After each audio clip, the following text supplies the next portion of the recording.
Guys moving on to lecture 23 of chapter 3। आज का भी एक छोटा सा टॉपिक है कि किस तरह से ऑर्बिटल ओवरलैप कंट्रोल करता है angle of successful attack. So let's see what exactly is happening over here, कि किस तरह से ओरिएंटेशन जो है ऑर्बिटल्स की, that is going to effect the attack and that is going to effect the feasibility of a reaction. जैसे कि आप काइनेटिक्स में पढ़ते हो कि जब भी कोई रिएक्शन होती है तो उसमें दो चीज़ें इंपॉर्टेंट है, the energy barrier and the orientation of the orbitals और the orientation of the molecules. So every you have learned that every reaction is not going to be effective. Okay, so there are two things which are there. One is of course the collision frequency, and which you've already learnt in kinetics, that collision frequency z, that is of the order of approximately 10 raised to power 20 per second. So these are the amount of collisions which are taking place per second. But there are only a few collisions which are going to bring about a reaction, and they are known as the effective collisions. So organic chemistry में भी हम लोग, क्योंकि molecules जो हैं वो collide कर रहे हैं, covalent bonding is present, molecular collisions are going to take place, so that is what is going to effect the feasibility of a reaction. So what are we saying over here? That there are two things uh, which are going to affect the feasibility of a reaction. One is going to be the energy barrier, and the second one is going to be orientation barrier. Orientation barrier. तो एक question जो mind में आता है वो ये है कि अगर हम लोग NaCl ले रहे हैं तो why this is not happening in ionic compounds, right? So इस पे we know that for any ionic compound और electrovalent compound, the forces of attraction जो कि प्रेजेंट रहते हैं, they are electrostatic forces of attraction. ठीक है, so they provide general attraction between the molecules in any chemical reactions. तो अगर हम लोग क्लोराइड आयन और सोडियम आयन के बीच में रिएक्शन देख रहे हैं, so that is a reaction between a cation and an anion, तो the manner in which these two spherical species approach each other is unimportant. क्यों? क्योंकि जो चार्जेस हैं वो सिंपली दोनों स्फेरिकल स्पीशीज को अट्रैक्ट करेंगे। ठीक है, तो अगर ये Na है हमारे पास और हमारे पास Cl नेगेटिव है, तो it's just that they are going to be attracted towards each other. अब ये अट्रैक्शन जो है वो किस साइड से होती है वो फर्क नहीं पड़ता। क्लोरीन आगे से अटैक कर रहा है या क्लोरीन पीछे से अटैक कर रहा है, that is not going to matter. Okay, but organic reactions में जो ऑर्बिटल्स होते हैं of the nucleophile and the electrophile, they both are directional. So basically यहाँ पे रिएक्शन या approach is going to be non directional. और हमें पता है कि ये जो बॉन्ड्स होते हैं, इलेक्ट्रोस्टैटिक फोर्सेस ऑफ अट्रैक्शन या जो आयनिक बॉन्ड्स होते हैं, they are always non directional.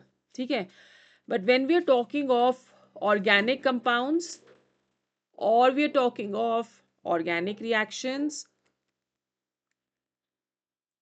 in this case, because there are molecular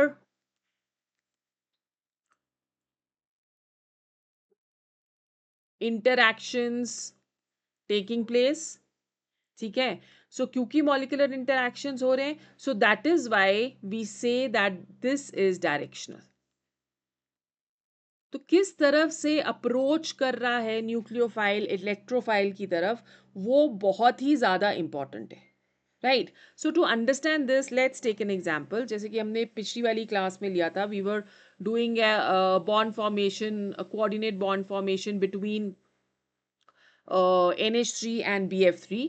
तो यहाँ पे किस तरह से कोलिजन्स हो सकती हैं? So this is BF3, okay, और ये एम्प्टी ऑर्बिटल आ गया,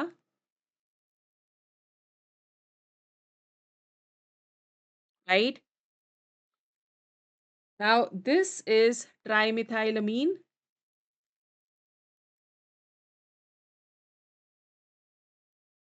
and this is the lone pair of electron which is present. So let's say that the molecules they are approaching in this manner in figure A. तो यहाँ पे जो approach होगी, a successful collision is going to take place और bond जो है वो बन सकता है, right? Now when we are talking of uh, the collisions in this manner कि जैसे ये आ गया हमारे पास नाइट्रोजन, यहाँ पे लोन पेयर ऑफ इलेक्ट्रॉन्स है, यहाँ पे मिथाइल है, यहाँ पे मिथाइल है और यहाँ पे भी मिथाइल है, राइट? अब इधर जो अप्रोच कर रहा है इलेक्ट्रोफाइल, उसके लोन पेयर ऑफ उसके जो एम्प्टी ऑर्बिटल्स हैं, they are not in direction of trimethylamine. तो in this case B bond formation can not take place. तो यहाँ पे बॉन्ड फॉर्मेशन नहीं होगी क्योंकि ओरिएंटेशन प्रॉपर नहीं है, isn't it? A में bond formation हो रही है. तो there can be various methods or various ways in which the electrophile may collide. There can be several ways. जैसे let's take another example कि collision किस तरह से हो रही है. ये आ गया हमारे पास ट्राइमिथाइल,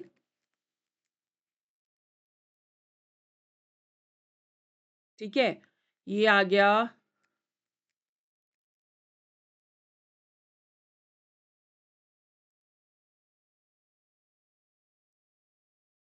BF3, राइट? अब दिस इज डी. तो अब अगर ये डी है तो इसका मतलब ये हुआ कि अगेन आप देख रहे हो कि ओरिएंटेशन बहुत ही अलग है. So out of three examples or three directions in which the molecules are approaching each other, we have seen that it's only one collision which is going to be effective. So this collision is going to bring about a reaction और इसको हम लोग क्या बुलाते हैं? This is known as productive collision. सिर्फ ऐसी collisions ही reactions को progress करने में help करती हैं. All right. So in a similar manner when we are looking at the energy barrier, तो आप अगर कर्व्ड एरो आपको शो करना है न्यूक्लियोफाइल और इलेक्ट्रोफाइल में एनर्जी बैरियर पे जाने से पहले, ये न्यूक्लियोफाइल आ गया, ये इलेक्ट्रोफाइल आ गया, इलेक्ट्रोफाइल के पास एम्प्टी ऑर्बिटल है, तो electrons they are going to move in this direction and then there is going to be the formation between a bond, right? So energies भी इसी तरह से इफेक्ट करती हैं. Generally whenever there is collision taking place, तो orbitals they should have comparable energy, right? तो अगर ये इस तरह से orbital energy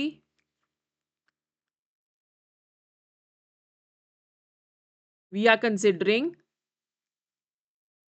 और ये nucleophile in the first case, the nucleophile and the electrophile, they are at the same energy level.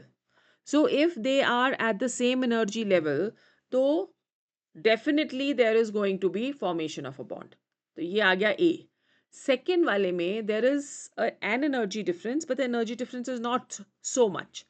This is the nucleophile and let's say this is the electrophile. So there may be a possibility of bond formation in B. But while we are considering C over here, C may we see that there is a lot of energy difference. ठीक है. So अगर C में there's a lot of energy difference, तो यहाँ पे possibility of formation of a bond is not there, right? तो A में equal energies आ गई, B में small difference आ गया, C में large difference आ गया. Now over here what are we saying कि electrons को move करना पड़ेगा to the higher energy level so that they can fill up the empty orbital. अब यहाँ पे they don't have to make too much of effort. अब higher energy होगी filled orbital से, तो in that case it will become difficult for the electrons to jump from here to here, and therefore bond formation will not take place. I hope today's lecture is helpful for you to understand the basic how orbital overlap control angle is going to control the angle of successful attack, orientation barrier और energy barrier किस तरह से bond formation को help करते हैं. Next वाला जो हमारा टॉपिक होगा that is a longer topic कि इलेक्ट्रोफाइल्स जो हैं उनकी जो वैकेंट ऑर्बिटल्स होते हैं उनके पास लो एनर्जी है, तो किस तरह से हम लोग मैकेनिज्म्स को रिप्रेजेंट करेंगे, that is what we are going to do. And then in the last lecture of this chapter I'm going to give you the concept map of all that we have done so that you can quickly revise the entire chapter. Right guys, if you're liking the classes, please share, like का button भी दबा दिया करो, and subscribe. I'll see you in the next class.